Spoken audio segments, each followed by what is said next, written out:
জঙ্গলের একটি আপেল খেয়ে কাকাতুয়া অনেক বড় হয়ে গেছে আর সেজন্য অনেক সমস্যা হচ্ছে বলে কান্না করছে।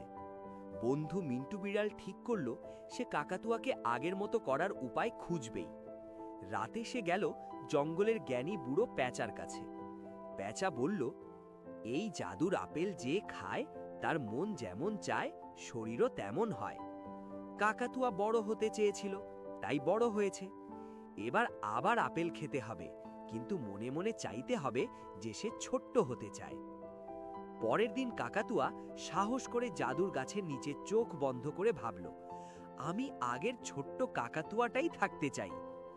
আপেল খেতেই ধীরে ধীরে সে আবার ছোট হয়ে গেল। খুশিতে কাকাতুয়া উড়ে মিন্টুর কাঁধে বসল। এখন সে আগের মতো চঞ্চল, তার আর কোনো অসুবিধা নেই। আগের মতো হয়েও সে কান্না করছে, কারণ কেউ তার গল্প লাইক করে না।